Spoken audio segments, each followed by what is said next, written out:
What's going on, everybody? I hope everyone's having a great day. This is Coach Kevin Schott with the Scoring Factory, and today we're going to be taking an in-depth look at Houston's monster ball screen coverage.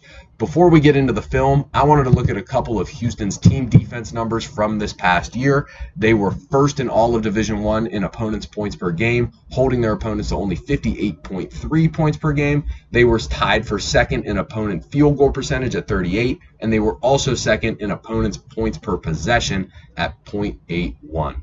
So these numbers show that Houston can guard ball screens well because ball screens are one of the most utilized actions in college, the NBA, and youth basketball. And in order to have these great team defense numbers, you have to be able to guard ball screens. Houston does it in a unique way, and we're going to take a look at it and break it down, show why it works so well today. So, the term that I'm going to use the most throughout this video is line of scrimmage, and this is a term that Kelvin Sampson uses with his teams to describe where the ball screen is being set and where the guard should not cross. This big, whoever is defending the person setting the ball screen, their job is to make sure that the ball handler does not cross that line of scrimmage. The goal is to make the ball handler go this direction. Why that is, I will explain in just a second. So you see the big get to the line of scrimmage, force the ball handler to pick up the ball closer to the sideline. Why do we want that? Well, it allows our backside help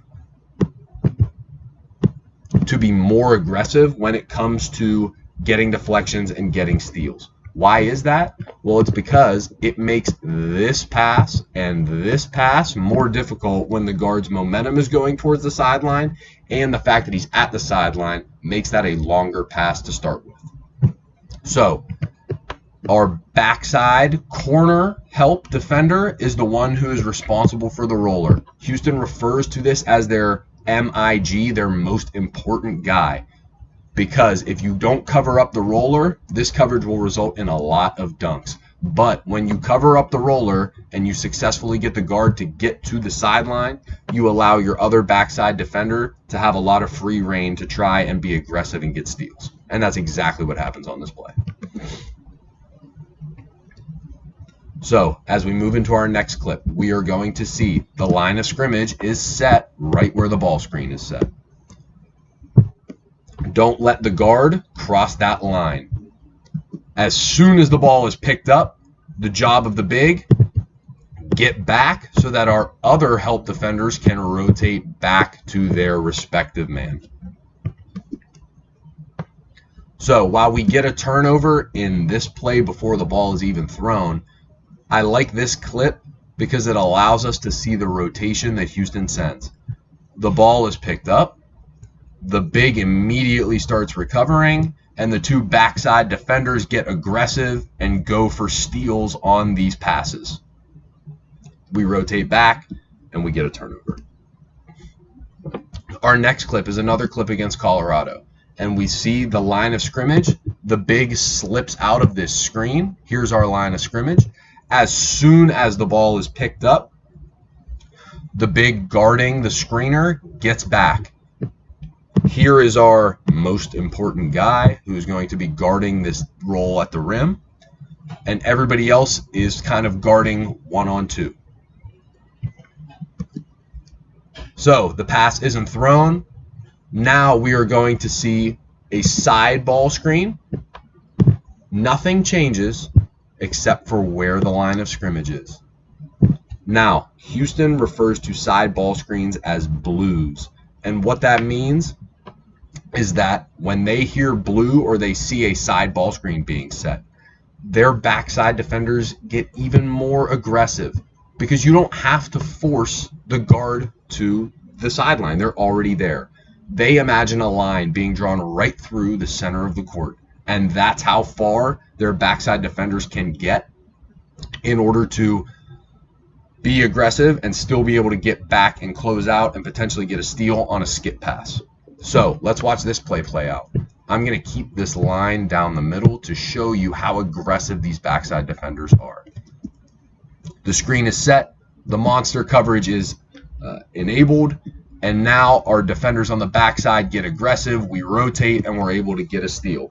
they are daring the guard to try and throw this skip pass all the way to the other wing, because that will be intercepted and going the other way in transition 99% of the time. Our next clip is another great example of showing both a middle ball screen and a side ball screen. Houston differentiates the two where they're set by the slots. The slot runs about here and the other slot is about here. Anything set in between the slots is referred to as a middle ball screen or a black, and anything set outside of the slots is known as a side ball screen or a blue. So we're going to be able to see both types of screens in this clip. This screen is set in the slot, going middle. Here's our line of scrimmage. The big gets there, does a great job making sure that the ball handler doesn't cross it. They try to get the ball out of his hands quick. As soon as it's picked up, our big gets back to the roller. Now this takes a little bit of time, which means that the very back defender, or the most important guy, needs to be ready to stay for an extra second before he ends up closing back out to his man. He tags, he gets back, and now we are going to see a blue, a side ball screen. The line of scrimmage is now here. And like I said earlier, they can be a little bit more aggressive on the backside because of where on the floor that ball screen is being set. So the help defenders stay. You can see our two lines. They're able to be aggressive in the gap, and they end up forcing a turnover. And even if they didn't, they were closing back out. That was not going to be an open three, an open catch and shoot, or a catch and rip through, because that closeout would be clean. So how can you beat this coverage? What are some of the downfalls of this coverage? One of the main ways that teams have tried to beat this coverage is with slips and rescreens. Rescreens worked extremely well for Purdue in the NCAA tournament. So let's take a look at this clip. Our original line of scrimmage is set right here. Instead of trying to get around the screen and get downhill, what Braden Smith does here for Purdue is retreat immediately. He retreats, and his big, Trey Kaufman-Renn, right here, flips the screen and rescreens going the other way.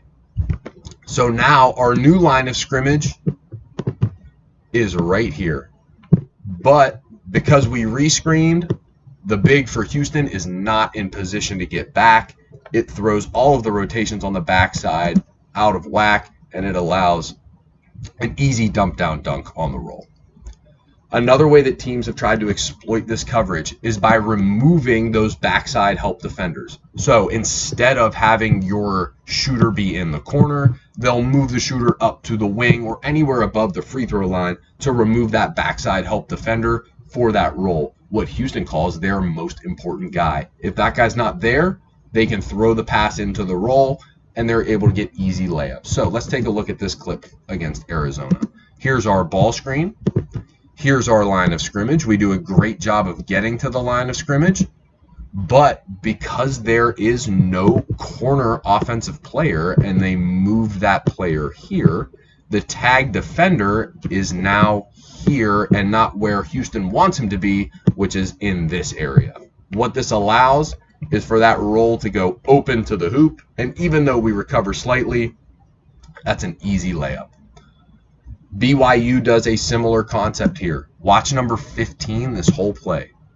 Number 15, as it's typically taught, would get to the deep corner to allow more space for the ball handler, but instead he stays right at the wing to keep his defender away from this deep roll towards the rim. Our line of scrimmage is set, but because number 15 stays lifted higher, his defender cannot help on the roll. Houston loses their most important guy, and it leads to an easy dunk. While this is a difficult pass, that's a pass that high-level Division I point guards make. Now, should you run this coverage with your team? Well, it depends on your personnel. That is the biggest thing to consider when thinking, should I implement this monster coverage with my own team? Do you have a big that can keep a guard in front of them coming off a screen and not let them get downhill on a line of scrimmage or split that soft hedge? Do you have guards on the backside that are A, aggressive, but B, can also get back and close out to shooters if skip passes are being made? Those are the two biggest things that you need to consider when implementing this coverage into your own team. Please leave comments. Let me know what you liked. Let me know what else you would like me to break down, whether that's NBA, college, EuroLeague, anything. I'd be more than happy to break it down and talk about it. Please like and subscribe. You can find us at The Scoring Factory on Instagram and TikTok. I hope you learned something today, and I can't wait to see you in the next video.